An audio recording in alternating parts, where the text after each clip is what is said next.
우리 말씀 상고하기 전 일주일 만에 만난 교우들 주 안에서 짧지만 깊은 교제를 나눕시다. 존중의 시대를 엽시다. 그러면은요, 사랑합니다, 축복합니다.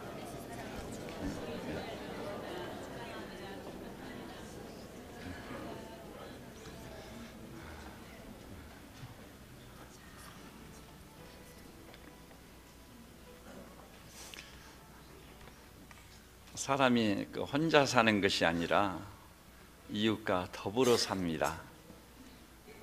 더불어 사는 것을 뭐라고 표현하죠? 사회라고 합니다. 우리 이웃과 더불어 사는 사회에서요, 이런 덕목도 있고 저런 덕목도 요구되지만 가장 중요한 덕목은 무엇일까요?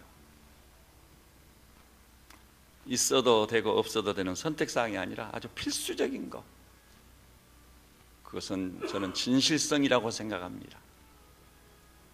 진실성이라는 말을 조금 고급 용어를 사용한다면 사실성입니다. 사실이냐 아니냐, 참이냐 거짓이냐, 너무나도 중차대한 문제예요. 이런 예를 생각해 볼까요? 요즘 우리나라에 난데없이 미세먼지가 날아와 가지고 백성들이 살기가 좀 힘들어졌죠. 그런데 엊그제 중국의 뉴스를 보니까요, 중국 당국자가 중국에서 발생한 미세먼지가 한국이나 일본에 피해를 준다는 것은 근거가 없는 얘기다. 황당한 얘기를 하고 있는 거예요. 그들도 알고 우리도 아는 사실입니다. 애써 사실을 외면하니까 너무 답답한 거예요. 이럴 수가 있는가, 이웃끼리. 미세먼지가 발생한 것은 혹시 어쩔 수 없는 일인지 몰라요. 참, 우리 때문에 이웃 나라까지 피해를 줘서 미안하다고 하면 얼마나 우리가 기쁘겠어요. 그죠? 또요, 우리 위안부 문제 3.1절을 어제 보냈습니다마는 이루 말할 수 없는 그 의분을 느낍니다. 물길로 가는 소녀를 붙잡아다가 또 길을 지나가는 그 어린 소녀를 사로잡아서 이 최전선에 투입해가지고 위안부로 삼지 않았어요. 참담한 인생이었습니다. 그것을 놓고 일본 사람들이 뭐라고 하고 있죠? 그들은 매춘부였다. 이럴 수가 있단 말입니까? 사실을 완전히 왜곡시켰습니다. 혹시 그 별것 아닌 거, 뭐 그것도 사실을 떠난다든지 거짓을 말하면 수용하기 어렵지 않아요. 물론 하얀 거짓말이라는 것이 있는 것도 사실이에요. 그럼에도 불구하고 내게 좀 불리할지라도 사실이면 수락해야 돼요. 진실을 말해야 돼요. 그러면 거기 신뢰라는 게 쌓이는 거예요. 여러분, 인간관계의 가장 기초가 되는 것이 신뢰라는 거 잘 아시죠? 신뢰를 잃어버리면 다 잃어버립니다. 우리나라를 보십시오. 아니면 말고식의 이 얘기들, 사실 아닌 얘기들이 너무나 난무하고 있어요. 저는 너무나도 슬픕니다. 이 나라가 왜 이렇게 됐을까? 댓글과 루머가 지배하는 나라, 주여 어찌하오리까? 그 댓글이나 루머를 보고 있느라면 속이 터집니다. 왜 이런 것이? 그것은요, 자기도 불행하게 만들고 남도 불행하게 만들고 이 공동체를 완전히 침몰시키는 것입니다. 그러기에 하나님 말씀은 성경을 보니까요, 어미롭습니다. 따라서 해볼까요? 사탄은 처음부터 속이는 자라. 여러분, 사탄이나 마귀라는 존재 자체를 부인하는 사람들이 너무나 많습니다. 그러나 기억하십시오. 친딸을 성폭행한 아비의 얘기, 사람들을 붙잡아다가 멍텅구리에 배에 태워서 새우를 담는 염전에서 소금을 만든 데 투입해서 대가도 지불하지 않고 노예처럼 부린 사람들 얘기. 이 땅에요, 여러분, 성경에도 있지만요, 마음으로는 선을 원하되 선을 원하는 게 사실이잖아요. 살인 강도도요, 자식들을 키우면서 너희들은 정직한 사람이 되라, 선한 사람이 되라고 교훈한다지 않아요. 다시 말해서 다 선을 원하는 것 같은데 어찌하여 원치 않는 바 악을 행하는 고 오호라 나는 공고한 사람이로다. 이렇게 선을 원하는데도요, 선을 원하는 사람이 차마 그 일을 행할 수 없다고 할 수밖에 없는 그 일을 행해버리지 않아요. 그런 일을 행하는 사람들을 뭐라고 그랬죠? 인면수심. 얼굴은 사람인데 마음은 짐승이다. 그런데 단순히 인면수심이라고 치부하기에는 저는 안 된다고 봅니다. 여러분도 그런 경험 해보시죠? 다 각자 약점들을 가지고 있거든요. 나의 약점이 무엇인지 대개는 알고 있습니다. 그 약점을 좀 고쳐보려고 했지만 작심삼일이 됐어요. 그리고 때로는 그 약점이 자기 인생을 망가지게 하는 거예요. 아무리 결심해도 안 돼. 해가 바뀌어도 안 돼. 그럴 때 우리는 내가 가지고 있는 이 약점이 이거 예산일이 아니구나. 혹시 이게 사탄적인 게 아닐까? 아까 자식을 성폭행하는 친아비, 이 땅에요, 치명적인 죄들이 난무하고 있어요. 이 죄들을 볼 때 선을 원하는 사람이 행했다기보다는 배후에 저는 흑암의 세력이 있다고 봅니다. 여러분 기억하십시오. 흑암과 사탄의 세력을 생각조차 하지 않고 인정조차 하지 않으므로 생각하지도 않은 사이에 자기는 사탄의 종이 되고 마귀의 도구로 전락해 버린다는 것을 잊어서는 안 됩니다. 이 지구촌에는 대량 사륙, 그럴 수가 있단 말입니까? 선을 원하는데 어찌하여 그렇게 치명적인 악을 행하느냐? 거기에는 흑암의 세력이 있고 사탄의 세력이 있다는 것은 의심의 여지가 없습니다. 그런데 그 사탄을 놓고요, 사탄은 처음부터 속이는 자라. 여러분 기억하십시오. 이 사탄이라고 하는 존재가요, 처음부터 속이는 자라.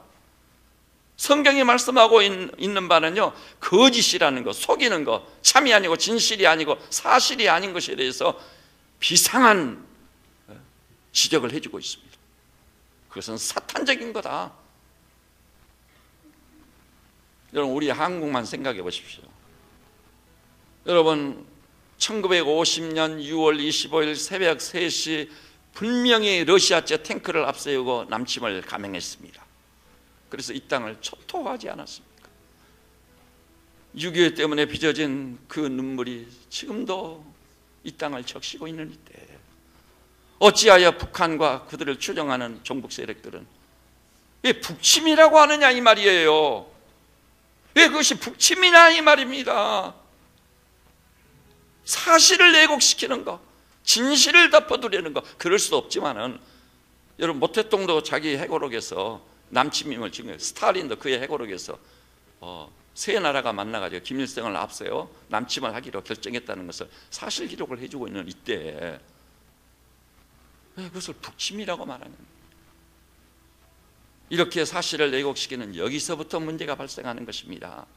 그런데요, 이런 류의 문제들은 그래도 뭐 전쟁을 하든 싸우든 어떤 결과가 나오게 마련이에요.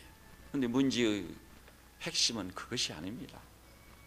우리 인생이요, 돌아갈 궁극의 목적지가 무덤이 아니라고 한다면, 그리고요 덧붙이기는요, 만일 자기 인생을 놓고 자기 혈육들을 놓고 이 고귀한 인간을 놓고요 죽으면 끝나지, 땅에 매장되고 무덤이 궁극적으로 돌아갈 목적지가 아니냐, 이렇게 생각하는 사람들이 있다면 그것이 문제입니다. 모든 인간과 개인적인 인생의 결정적인 문제는 죽으면 끝난다는 이 천박한 인생관 때문입니다. 그러면 저는요 최근에 이 모 일간지에요 대기자가 세계적인 저명한 학자를 만나가지고 인터뷰한 기사를 전면이 실록됐거든요. 그런데 그 인터뷰한 대상이 누군지 아세요? 우리하고 동시대를 사는 사람 중에서요 진화론의 대표 주자입니다. 그 사람 말하지 않고는 진화론을 언급할 수가 없어요. 그런데 역시 기자들이 그런 면에서 공헌을 하고 있는 거예요. 이렇게 묻더라고요. 당신이나 당신같이 진화론을 추종하는 사람들 가운데 허무주의자가 많은데 이것을 어떻게 설명하겠습니까? 답해 보세요. 박수를 보내고 싶었어요. 진화론은 무엇입니까? 묵인물이 육인물이 됐다는 주장 아닙니까? 쉽게 얘기하자면 원숭이의 변에 사람이 진화했다는 얘기 아니겠습니까? 그렇게 되면은 허무주의자가 될 수밖에 없는 거예요. 이 얼마나 참담한 인생관인지. 여기서 발생한 문제들이요 대다수입니다. 그런데 너무나도 우리는 어리석어서 그 문제의 원인자를 애써 모른 체 하거나 그냥 덮어두고 지나가고 있는 거예요. 그러면 그 진화론의 대표적인 주자가요, 당신같이 진화론을 추종하는 사람들이 인간은 진화의 산물일 뿐이라고 말하는 사람들이 대부분이 허무주의자들이 많은데 그것을 어떻게 설명하시겠습니까? 했더니요, 그 학자의 대답이 가관이에요. 대답이 아닌 말을 하고 있어요. 해답이 아닌 말을 하고 있어요. 왜냐하면요 진화론자들은요 말할 것도 없이 허무주의자가 되게 돼 있는 거예요. 거기 무슨 대답이 있겠어요? 해답이 있을 수가 없는 거예요. 정말 어이없고 황당했습니다. 그리고 그 대기자가 또 그렇게 말했어요. 만일 저 묵인물이 육인물이 됐고 하등동물이 고등동물로 계속 진화해서 사람이 됐다면 윤리나 도덕이라는 것은 어디서 왔다고 당신은 대답하겠습니까? 질문 잘했습니다. 진화의 산물일 뿐이라면 삶에 적응하는 과정에서 그 사람 말 맞다나 도덕이나 윤리라는 게 발생할 수 있겠습니까? 불가능한 일입니다. 유명한 임마누엘 칸트도 그랬어요. 인간의 도덕성 때문에, 인간의 양심의 작용 때문에 그것을 지으시는 하나님이 있을 거다고 결론 내렸거든요. 도덕과 윤리의 출처는 어디예요? 진화의 산물이에요? 짐승이 윤리나 도덕을 말한 일이 있습니까? 말도 안 되는 소리예요. 이 간단한 문제를 놓고. 근데 이런저런 문제를 놓고요 가장 중요한 것은 궁극적으로요 인간의 영원한 운명의 문제인 거예요. 천국과 지옥의 기로에서 어디로 가느냐의 문제예요. 죽음이 임박할 때 죽음 이후에 내가 갈 곳은 어디냐? 무덤이냐? 아니면은 죽음 이후에 나를 위해서 가장 고귀한, 참으로 인간은 고귀한 존재예요. 성경에 의하면 하나님께서 그 형상을 따라 지은 존재인 거예요. 이 존재가 죽음으로써 끝나버린단 말인가? 결코 동의할 수 없어요. 그렇단다면 이런 인간이 하나님께서 예비하신 내가 너희를 위하여 처소를 예비하러 가노니 내 아버지의 집에는 있을 곳이 많도다. 요한신학도 또 내가 보니 새 하늘과 새 땅이 하늘로부터 내려오는데 신부가 신랑을 위하여 단장한 것 같더라. 베드로 사도도 말했습니다. 내가 의에 거하는 바 새 하늘과 새 땅을 바라보노라. 사도는 바울은 이렇게 말했어요. 내가 14년 전에 3층 천에 올라가 말로는 행할 수 없는 것을 보고 들었노라. 지난 세기 세계 최고의 지성 잘 아시죠? C.S. 루이스. 그가 말했습니다. 그 사람 원래 적대적인 불신자였거든요. 기독교를 대적하는 사람이었어요. 그런데 그 반지의 제왕을 쓴 그의 선배로부터, 덕킨스로부터 영향을 받고 전도를 받아가지고 크리스찬이 되고, 그도 환타지 저 유명한 소설 그 나니아 연대기라는 걸 쓴 거 잘 아실 겁니다. 그가 그 책에서 말했습니다. 천국과 지옥이 없다고 생각하는 거예요. 근데 죽었는데 천국과 지옥이 있다 했을 때는 그 사람은 돌이킬 수 없는 실수를 한 거다. 반면에요, 천국과 지옥이 있으나 없으나 상관하니까 자기는 있다고 믿었어요. 근데 죽었는데 천국과 지옥이 진짜 있는 거예요. 그럴 때는 그 사람은 영혼을 얻은 것이다. 사람들이 어떻게 하겠는가? 지성인답게 논리적으로 따져서 물었습니다. 이 영원한 운명의 기로에서요, 만일 천국이 있다면 천국을 가고 구원을 받고, 제가 가장 충격적인 말씀을 접했던 것은 요한일서를 읽어보니까요, 믿는 자에게 이 글을 쓰는 것은 믿는 너희에게 영생이 있음을 알게 하려 함이니라. 저는 영생이 있으면 알지도 못했거든요. 있다고 해도 믿지도 않았어요. 그런데 믿는 너희에게 이것을 쓰면 믿는 너희에게 영생이 있음을 알게 하려. 저는 영생이 있다는 이 말씀이 가슴에 확 와닿았습니다. 마음의 문이 활짝 열리고, 그리고 영생이 있다면 영생을 얻는 것보다 귀한 일은 없다는 확신을 가졌습니다. 영원히 사느냐 죽느냐의 기로에서 영생을 놓고 구원을 받는 이 문제를 놓고요, 우리는 예수를 믿는 거지 않아요. 예수 믿는 것이요, 조금 착하게 살아보자는 도덕적 자원이 아니에요. 예수 믿는다는 이 땅에서 좀 더 복을 받아볼까? 물론 그런 경우가 많아요. 이미 제가 통계를 말씀드렸죠. 우리보다 훨씬 선진국인 미국서 수많은 자기 사업에 성공한 사람들, 학력이 높은 사람들 쫙 조사를 해봤습니다. 놀랍게도 매주일 교회에 올라가서 예배를 드린 사람들이 최상위였습니다. 학력에 있어서나 그들의 소유에 있어서나 그들의 신분에 있어서 높았어요. 반면에요, 주일을 덜어 빼먹으면서 이 징검다리처럼 교회에 올라가 예배를 드린 사람들이 다음 순위였어요. 그 다음에 아예 신앙을 접고 등지고 하나님을 외면하고 사는 사람들이 최하위였습니다. 여러분, 우리나라도 그걸 말해주지 않아요. 여야 기독교인들을 조사해 보니까 개신교 신자들이 110명이에요. 110명. 가톨릭 신자가요 78명이라고 74명으로 줄었어요. 불교 신자는 43명이에요. 나머지 무정교예요. 그렇게 기독교를 공격하고 대적하지만 그럼에도 불구하고 결과물은 그거 아니에요. 그래도 하나님을 경외하고, 그래도 예배를 통해 회개하면서 긍휼과 자비를 구하고, 거기에 하나님의 은혜가 있고 거기에 대로가 열리고. 여러분, 근데 우리가 예수를 믿고 안 믿고 문제가 영원한 운명을 결정하는 건데요, 예수 그리스도를 믿으러 가면 사람들이 안 믿는 이유가 있어요. 학교에서 과학교육을 받아왔기 때문에 예수님이 무리로 걸었다? 그럴 수가 있느냐? 죽은 나사로를 살렸다? 그럴 수가 있느냐? 오병이어의 기적, 떡 5덩이와 물고기 2마리 가지고 5,000명에게 12강지를 했다, 홍해가 갈라졌다, 여리고가 무너졌다, 그런 신화나 전설 같은 얘기를 누가 믿느냐고. 그래서 윤리나 도덕적인 얘기는 좋다고 봤는데요, 이런 기적적인 신적 차원과 수준의 얘기는 그건 신화나 전설이라고 외면해버립니다. 믿으려고 하지 않아요. 근데 교회 다니는 사람들 가운데서도 신적 수준의 기적, 표적 이런 걸 믿으려고 하지 않아요. 도덕적인 얘기는 좋은데 여러분 잊지 마십시오. 하나님이 살아계시다면 신적 수준과 차원의 기적이 있어야 됩니다.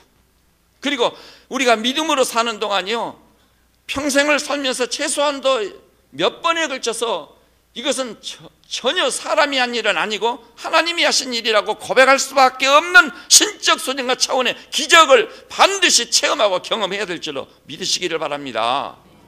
지금 우리 주변에도요, 지금 현재적으로도 이 기적을 체험한 사람들이 한둘이 아니에요. 세계의 수제요 천재의 반열했던 정근모 박사, 과학기술처 장관을 2번이나 지냈잖아요. 카이스트 3파 역을 했고, 그분은요 첨단 과학을 한 사람으로 기독교의 기적이나 표적이 많은 전설 같은 얘기, 기독교 완전히 외면하고 살았어요. 근데 사랑하는 자식이 죽어가게 됐어. 첨단 과학, 미국에서 첨단 의학으로도 자식의 생명 하나 얻지 않았어.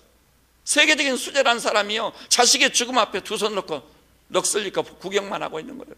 이게 뭐냐? 비로소 하나님을 향하게 됐습니다. 마침내 그는 진정한 그리스도인이 됐습니다. 하나님의 사람이 된 것입니다.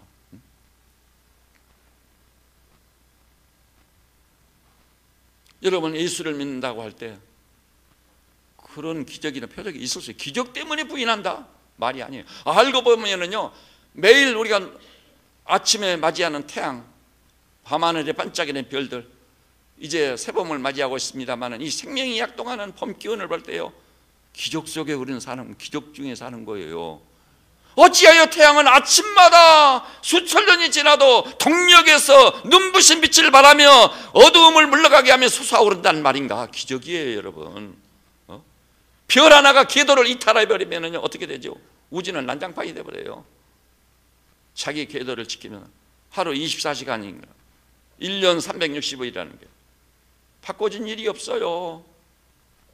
세월이 흘러도 여전히 하루는 24시간이에요 25시간이 하루란다면 생명체가 못 살아요. 지구촌에. 지구가 태양을 향해 한 발짝 다가서 우리는 타져 죽습니다. 한 발짝 물러서 우리는 얼어 죽습니다. 생명체 존재가 불가능하다는 거 과학적으로 여러분 잘 아실 겁니다.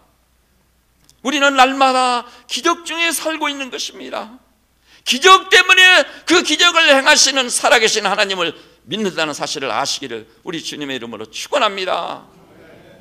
제가 이 강단을 지키는 설교자로서 말씀드리고 저의 진실과 성실을 다해 말씀드립니다. 여러분이 진정한 믿음을 지니시고 살아있는 믿음을 가지고 살아계신 하나님을 삶 속에 경험해서 여러분 일생을 지나면서 꼭 필요한 경우, 항상은 아니에요, 꼭 필요한 경우 하나님의 긍휼과 자비를 구해서 이 일은 하나님이 행하셨다고 말할 수밖에 없는 신적 수준과 차원의 기적을 경험하실 수 있기를 진심으로 바랍니다. 그러면 과연 예수 그리스도가요 무리를 걷고 죽은 나사로를 살리고 기적이니까 그거 못 믿겠다 이런 과학시대 대명천지 뭘 그걸 믿느냐? 그렇지 않습니다. 오늘 본문을 이제 요한일서를 봐볼까요? 여러분 주목해서 봐보십시오. 여기 띄어놨죠? 지금 사도 요한이라는 분이 말씀하고자 하는 주제가 뭐죠? 태초부터 있는 생명의 말씀에 관한 것입니다. 주목해 주십시오. 그냥 웬만한 얘기가 아니에요. 저 태초부터란 말은 영원전부터란 말이에요. 영원전부터 계셨던 생명의 말씀에 관하여, 그것도 생명이에요. 생명. 죽어질 육신의 생명이 아니라 죽지 아니할 하나님의 생명, 영원한 생명을 넣고 그 태초부터 계셨던 생명의 말씀에 관하여 말씀하는데, 그건요 소경이 보고 기머거리가 듣고 죽은 나사로가 살아났다고 기적이니까 믿을 수 없는 것이라고 했나요? 보십시오. 그 생명의 말씀에 관한, 이 생명의 말씀이 누구냐고 했을 때는요 2절 보니까 이 생명이 나타낸 바 됐어요. 나타났습니다. 사람들이 보게끔 이 영원한 생명을 그래서 우리가 보았다고 했습니다.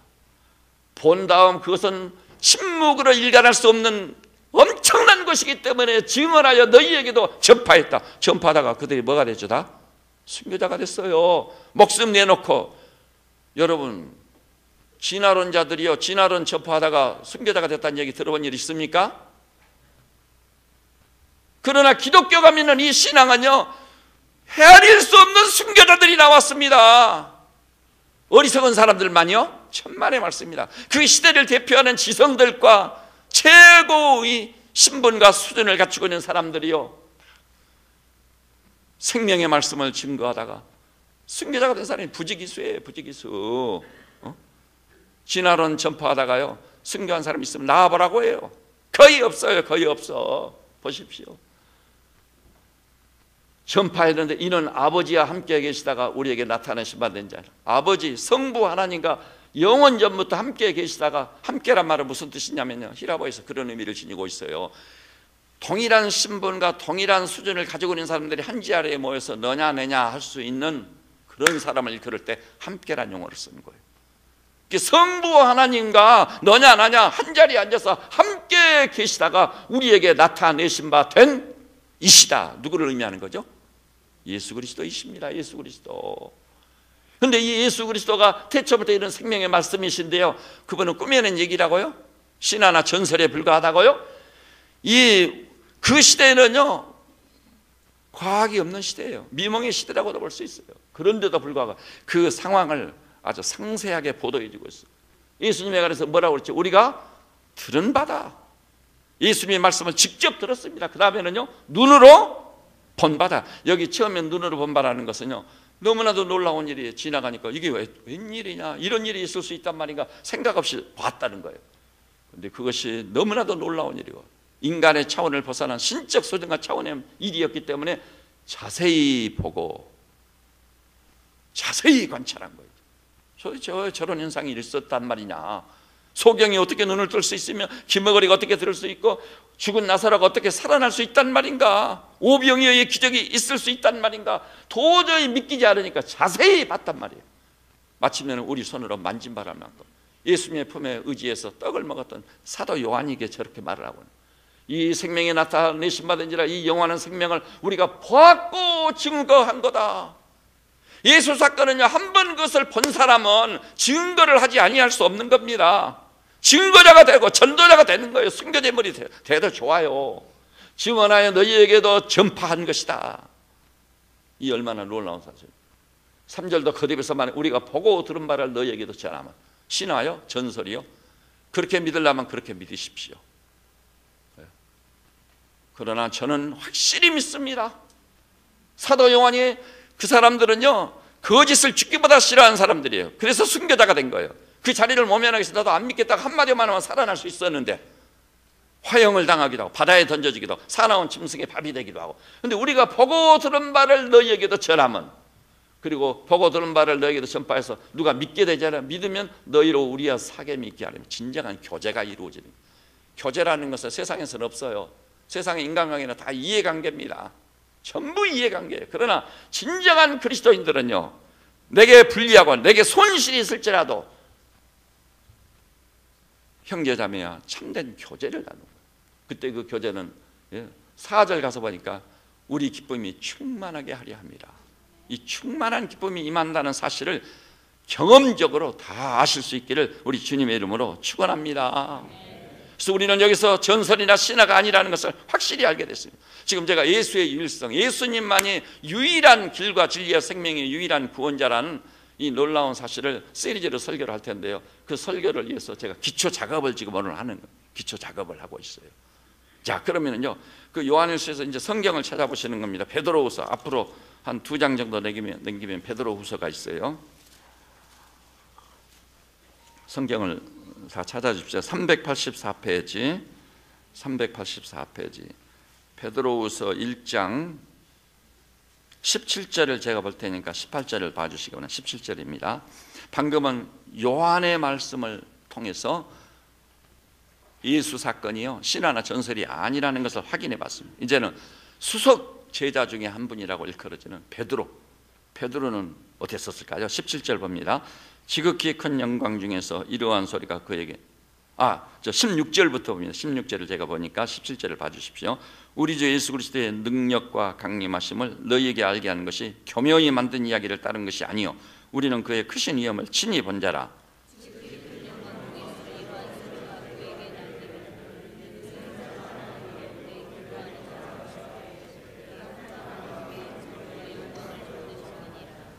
사도가 여기서 말하고자 하는 바가 뭡니까? 우리 주 예수 그리스도의 능력과 강림. 능력은요, 주님이 행하신 기적 때문에 능력이라는 용어를 쓴 겁니다. 기적을 말할 때요, 능력이란 단어 하나로 기적 전체를 포괄적으로 표현해 주는 거예요. 여러분, 여기 능력이란 말이요, 히라보에서는 무슨 말이냐? 뒤나미스, 권능, 능력, 뒤나미스. 이 뒤나미스에서 뭐가 왔죠? 다이나마이트가 왔어요. 비슷하죠? 뒤나미스에서 다이나마이트가 왔습니다. 엄청난 안반 속에 구멍을 뚫고 다이나마이트를 심고 불을 붙여 어떻게 되죠? 그 거대한 안반이 폭발, 산산조각이 나버리는 거예요. 그래서 뒤나미스 능력인 겁니다. 그렇습니다. 우리 주 예수 그리스도의 이 뒤나미스 능력 때문에 엄청난 기적과 표적이 일어났던 것입니다. 그리고 재림보다 더 놀라운 기적이 어디 있단 말입니까?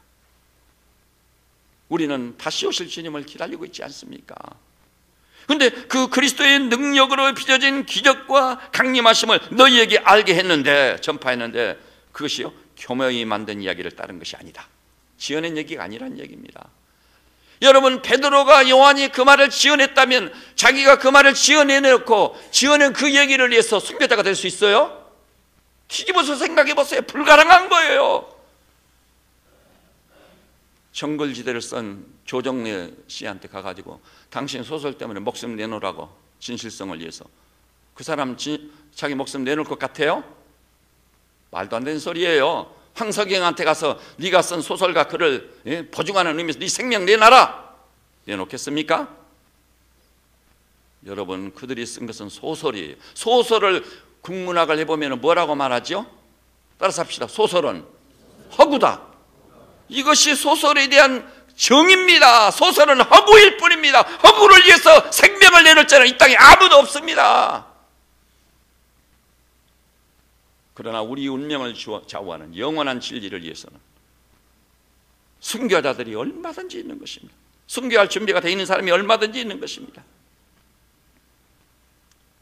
예수 사건이요, 그리스도의 능력과 강림하심을 이렇게 표현할 수 있는데, 너에게 알게 한 게 교묘히 만든 이야기를 좇은 것이 아니요 우리는 그의 크신 위엄을 친히 본 자라.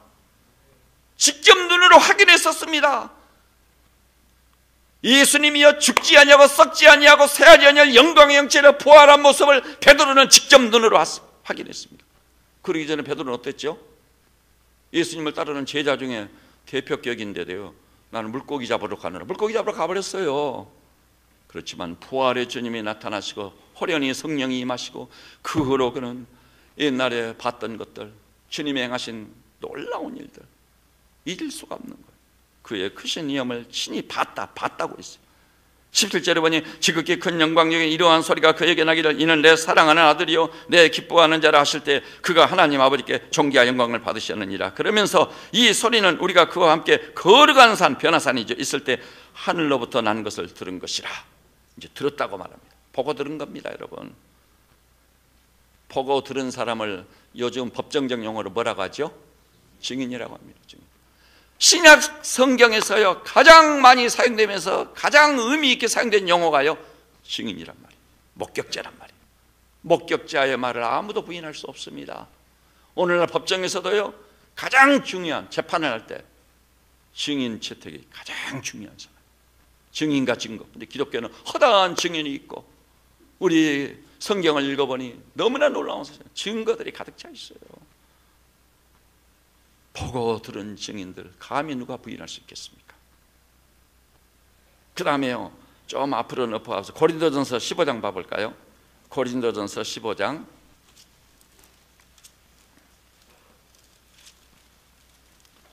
신약성경 282페이지입니다. 282페이지. 여러분, 성경이 다루고 있는 주제라는 것이요 너무 놀라운 주제라는 걸 아셔야 됩니다. 고린도전서 15장 3절부터 8절까지 한번 교도가십시다. 282페이지 15장 3절입니다. 내가 받은 것을 먼저 너희에게 전하였노니 이는 성경대로 그리스도께서 우리 죄를 위하여 죽으시고 게바에게 보이시고 후에 12 제자에게와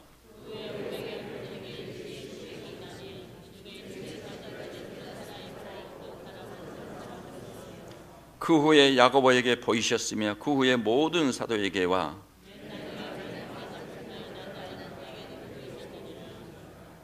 보십시오. 지금 여기서는 이제 바울입니다. 바울. 요한을 살펴봤고요, 베드로를 살펴봤고요, 이제는 바울입니다. 바울은 어떤 사람이죠? 그 뒤에 9절에서 분명히 말했어요. 나는 사도 중에 가장 적은 자라. 나는 하나님의 교회를 박해하였으므로 사도라 칭함받기를 감당치 못하겠노라. 자기를 스스로 살인자라고 그랬어요. 포악자라고 그랬어요. 믿는 사람들을 결박지어다가 감옥에 가두고 죽이기도 하고. 살인자가 사도 바울이에요. 어떻게 해서 사울이라는 이름을 가진 그가 바울로 뒤집어졌느냐, 순교의 반열에 참여했느냐. 오늘 본문의 주제를 보니까 3절에는 우리 죄를 위하여 십자가에서 죽으신 거. 더욱 놀라운 건 4절 보니 장사 지낸 바 되셨다가 매장돼서 끝나버렸어요. 장사 지낸 바 됐습니다. 근데 성경대로 사흘 만에 다시 살아나신 부활 사건. 부활도 그냥 요즘 뭐 죽었다 살아났다는 식의 부활이 아니에요. 죽지 아니할 몸으로 썩지 아니할 마음으로 새하지 아니할 영광의 형체로 호련히 변모시키시리라. 이 얼마나 놀라운지 모릅니다. 주님의 그 부활을 말씀하고, 이 부활이요 과학적인 훈련을 받았기 때문에 못 믿겠다고요? 못 믿어요? 안 믿을 사람 안 믿으라고 하지요.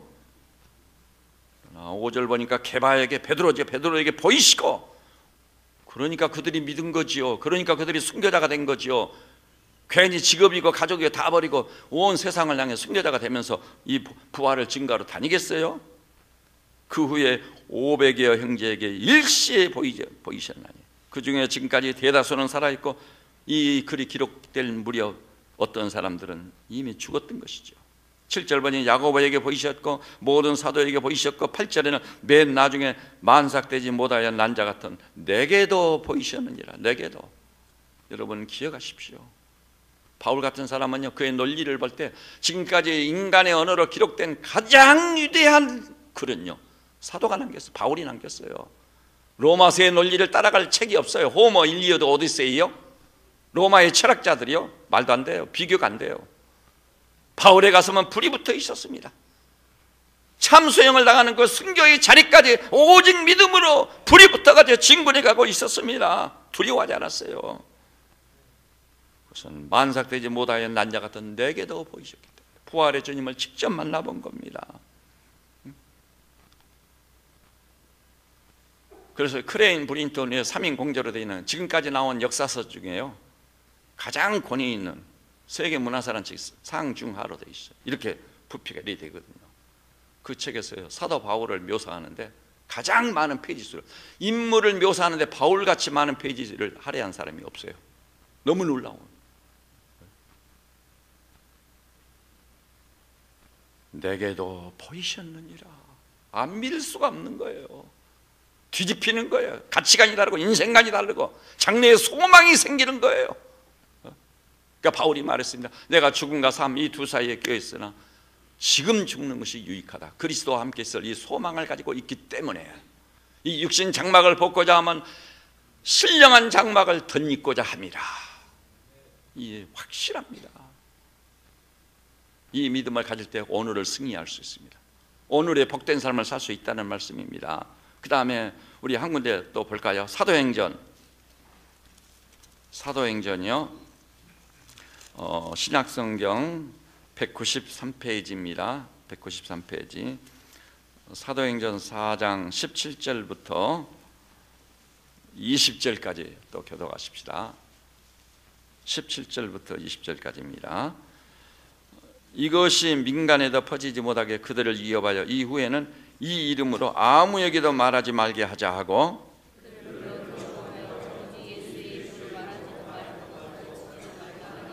베드로와 요한이 대답하여 이르되 하나님 앞에서 너희 말 듣는 것이 하나님 말씀을 듣는 것보다 옳은가 판단하라. 이미 제자들을 침묵시킬 수 있는 세력은 이 땅에 없었습니다. 로마 정권으로는 안 됐어요. 우리는 보고 들은 것을 말하지 아니할 수 없다. 보아버린 사람들이에요. 십자가를 받고 부활의 주님을 직접 만나봤습니다. 한 번도 아니에요. 몇 사람이 본 것도 아니에요. 500의 형제가 일시에 본 일도 있어요. 우리는 보고 들은 것을 말하지, 로마 정권과 유대인의 지배계층이 이들을 침묵시킬 수 없었습니다. 복음이란 그런 것입니다. 여러분이 성령의 은혜를 받아가지고 이 본문에 나오는 사도행전의 주역들처럼 예수님의 십자가와 부활이 믿어지대요.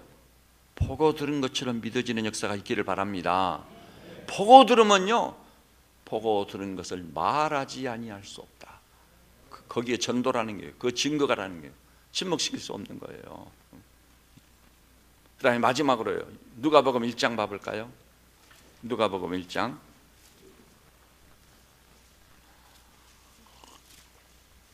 이제는 아주 독특한 인물을 우리가 살필 수 있게 됐습니다.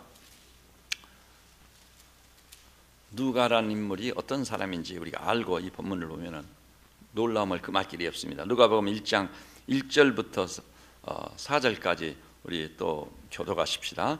우리 중에 이루어진 사실에 대하여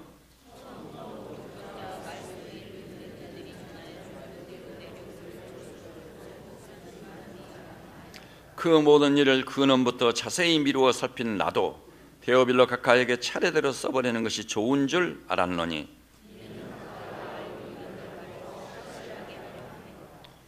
누가가요 어떤 사람이냐, 두 가지 차원에서 그 인물을 알고 넘어가야 돼요. 누가는요, 첫째는 당시에 그 이름 있는 의사 중에 한 사람이었습니다. 의사. 그래서 누가복음은요 의학적 용어가 가장 많이 사용됐습니다. 그 다음에 그는 의사로서 자연과학자로서 예리하고 날카로운 안목을 가지고 있었기 때문에 예수님의 생애를 해체해 가지고요 연대기 순으로 거기 있죠 차례대로 써버리는 것이 좋은 줄 알아요. 차례대로. 그래서 누가는요 역사가입니다. 여러분 아시죠? 역사가라는 존재는요 사실을 추구하는 사람들이. 소설과 역사가 다른 점이 거기 있어요. 역사는 사실인 것입니다. 근데 그 누가복음이라는 게, 그가 쓴 누가복음이라는 게 뭐죠? 예수 그리스도의 생애와 그 생애 동안 가르치셨던 위대한 말씀과 예수님이 행하신 위대한 기사와 표적들, 그것이 누가복음이거든요. 여러분 누가복음 꼭 읽어보시기를 바랍니다. 누가복음은 완벽한 그리스도의 전기자, 역사입니다. 그리고 일반 전기에는 전기 작가들이 더러 실수나 오리를 범하거나 의도적으로 사실 아닌 것을 기록한 일도 많아요. 그러나 누가복음은 그것이 아니에요. 1절 첫 마디부터 뭐라고 그랬죠? 예수 사건을 넣고 우리 중에 이루어진 사실이래요. 사실 추구를 하고 있습니다. 그때는 역사의 바야흐로 눈을 뜨던 시대예요. 타케투스, 위대한 로마의 유대인 출신 위대한 역사가 요세푸스가 활발하게 활동하면서 요세푸스가 남긴 역사서는요 현대 역사가들이 볼 때도 충격을 받아요. 그 분량과 정확성에 놀라움을 금하게. 우리나라 말로도 몇 권이 번역되어 있으니까 보세요. 요세푸스의 역사가 어느 정도인지 놀랄 만한 거예요.